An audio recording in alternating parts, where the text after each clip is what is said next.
The Morrison government is now sensibly focusing on this mammoth task of economic recovery. It would be a bold politician, or should that word be stupid, who would start advocating further lockdowns as opposed to dealing with the problem where it is. In spite of these horrific and tragic stuff-ups in Victoria, Australia stands at 167 deaths, 77 in Victoria, 49 in New South Wales. But you won't hear any politicians say the total deaths represent 0.00067% of the population. Sorry, I don't call that a pandemic. But to economic recovery, Matthias Cormann is now saying that the legacy of this massive debt could take decades to pay back.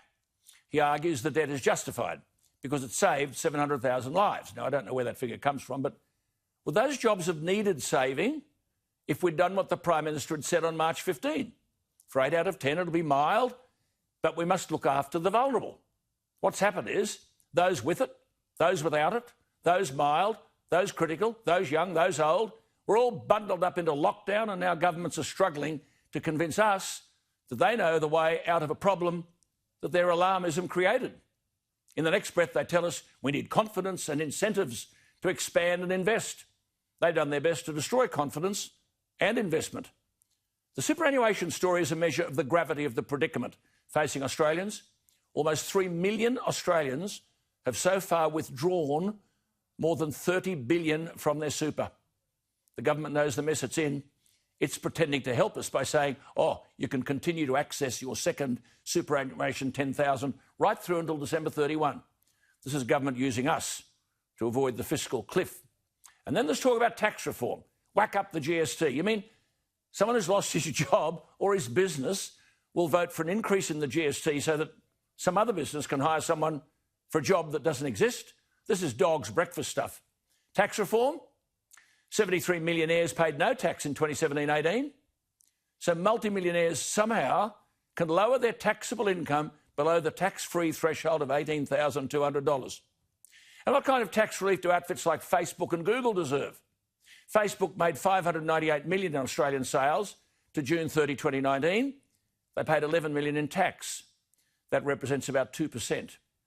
Google booked $4.3 billion in sales in Australia. Tax bill, $49 million. That's a tax rate of 0.0011%. How much further tax relief would we give to this lot? Like the bloke pushing the barrow, the government has everything in front of it, which brings us to Adam Crichton. Shall I say the common sense of Adam Crichton?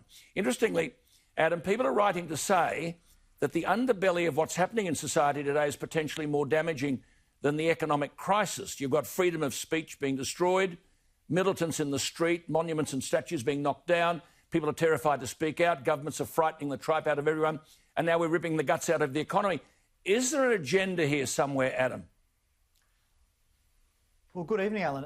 Look, you make some excellent points there in your introduction. Look, I do worry that that there's such a large portion of elites in society now who actually benefit from these shutdowns. We never had this situation in pandemics in the past, and so you ask about an agenda. Well, I think for some people, the shutdown is not so much about health outcomes. It's about kind of moving the economy into a different direction, into a far more state-controlled direction. I think you're completely right. And I think, you know, the magnitude of the downturn right now that we're seeing, not just in Australia, but in Europe and the US, is going to have very, very serious social and profound political consequences. Of course, we've already seen the US erupt into civil unrest, you know, very serious civil unrest. And that's only going to get worse, you'd think, if there are rolling lockdowns through that country. And of course, Europe is just as bad. It's going to be ripe for far-right political leaders and for Spain and for Italy to actually leave the EU. You know, that might be a good thing, but it's certainly going to cause a great deal of dislocation in the world. I agree with you entirely. I mean, you look at those figures from the International Labour Organisation, they're horrific. Between March and June, the equivalent of around 480 million full-time jobs were lost, and that's despite governments spending $15 trillion to keep the economy alive. Good God, you can't get much worse than that, can you? It is just extraordinary. It is just extraordinary. And of course, the bulk of those jobs are going to be in poor developing countries. And And to the extent that jobs are lost in rich countries, of course, it's the low-income earners as well. I mean, I think one of the points I've been trying to make here is that, you know, the well-off are going to do fairly well out of this downturn, at least in the short to medium term. It's the poor in all countries who are going to lose their jobs and lose their incomes, especially in Australia, when the support programs are inevitably turned off, as they will be. Absolutely. But see, the government would tell you that this is all legitimate, because if they hadn't forked out all this money, there'd be a whole more people out of work, or dead. Now, if we hadn't let the Ruby Princess in and planes and properly quarantined people, we wouldn't have to tip in $280 billion. But, yes. I mean, you and I have made this point. Supposing all of this did save 5,000 lives, and that's a stretch, that's what, $50 million of taxpayers' money for each life saved? That's right. What? That's right. Look, just, you know, first on your point, I think the sledgehammer response in this country has been completely over the top. I mean, if you look at other islands like Japan, where there's not been a mandatory lockdown, they've had very, very few deaths per capita. So the idea that a widespread shutdown is necessary is clearly false. And then, of course, to hold out New Zealand as some sort of a genius response is also ridiculous. I mean, it's one of the most isolated countries in the world. So, of course, it will have few deaths. And as for that $50 million figure you just said, look, the value of a statistical life that the government has said for many years is about $5 million. That's what it will spend to save people's life. Look, it's not edifying to talk about this, but the reality of life is governments around the world have to do that all the time. Yes, yes. And if we're spending tens of millions now for lives in Victoria, that is complete madness in any sort of historical sense. That's the cost, isn't it? $280 billion. But supposing... That's just the government. Yeah, that's the government. Now, that's not for everyone else. Yeah. Quite. I mean, if you take the decline in the GDP, which they say by 4%, that means $60 billion has been lost in income. That's right. I think economists in the future, more sensible economists, I think the economics profession actually has been doing quite a bad job actually in its analysis of this crisis. But in the future, when we have economists who are not personally invested in the lockdowns, they will go back over these statistics and they will come up with figures of extraordinary, eye-watering figures of what was spent to save lives. And let's be frank, in many cases, these lives, it's a shortening of 1 or 2 years, which is obviously tragic. But we have to be realistic. We're all going to die of something at some point. So it's not worth having a one-in-a-century recession that potentially causes massive civil unrest for decades to do that. Unbelievable. Well done. Look, on something else which I find very interesting that you've been talking about, WFH, work from home. Well, this is a very fun phenomenon. And look, this is something I've been doing as a journalist. Lots of white-collar professionals have been doing, and indeed about 40% of the workforce on some reckoning can actually work from home or are working from home, and that's actually more people right now that are working in the office, actually. So it is a major structural change, and look, it raises a host of questions about whether the boss should be able to monitor what their staff is doing, and I think whether or not they should be paid more or less because they're at home. I mean, of course, it's more flexible if you're at home. You can take more leisure time. You might produce the same output, that's great, but you might not be working as hard. I mean, there's a whole, what does sick leave mean? What does annual leave mean when you're already at home? These are very profound questions. Whose insurance is it if you hurt yourself? Adam, when I heard some of those comments that you made, I thought, well, what about sandstone universities? I mean, many university students in narrative subjects, I mean, not things like biology and drama or whatever, have better results, limited travel time, working at home, wear a tracksuit, not a suit, less cost. That's right. What's the future of the Sandstone University? Right. Well, it's not just the Sandstone University. It's all of those huge office towers in the cities which are largely empty at the moment, and our super funds can't even value them because no one's going to pay rent. At least businesses are not going to pay rent to use them. And so we're going to have all of this surplus capacity in society, in the cities and universities. And it's, of course, it's going to lead to a collapse in rents. That will be good for some people, bad for others, but it's certainly a very profound change. But if an employer can't monitor the activity of the employee working at home, is the employer likely to offer a lower salary package?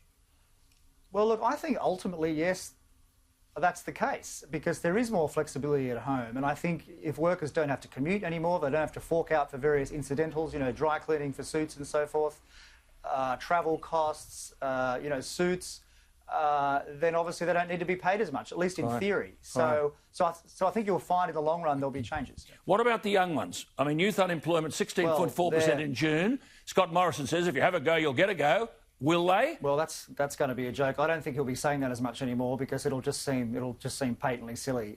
Because the youth are going to be affected by far the worst. I mean, even the global financial crisis, which of course was extremely mild by comparison, even that cohort, which graduated in 2008, 9, 10, they've had zero real increase in income over the past decade.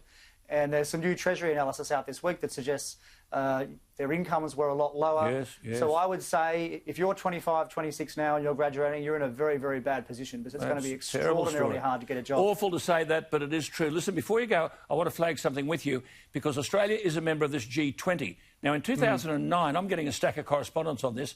It asked this outfit, the Financial Stability Board, to devise a new policy to ensure that future banking crises could be resolved without taxpayer bailouts. And this mob, the FSB, Financial Stability Board, devised bail-in so that unsecured and uninsured creditor claims could be quote-unquote converted to bank equity and shares. Now, forget about all of that. The reality is they've defined unsecured creditors as including depositors. And Australia endorsed this in 2011. Right. What is the risk here? That is right. What's the risk here? Right. Look, the government insures deposits up to $250,000 per person, I think, but certainly anything beyond that can indeed be bailed in. And look, just a broader comment on our banks. I mean, they are very leveraged institutions. They're only safe because we think they're safe. For every $100 of bank assets, there's $5 of shareholder funds, and all the rest is debt. So, that's a fragile institution in a recession. So we have to realise that's a reality. And to be quite honest, since the financial crisis, they didn't improve the situation that much. No, but given that people watching you now are depositors, they've got money in the banks. Bail-in means the bank can appropriate those funds to avoid having to be bailed out by government. When was this explained? Right. When was this explained to Australians by the government of Australia?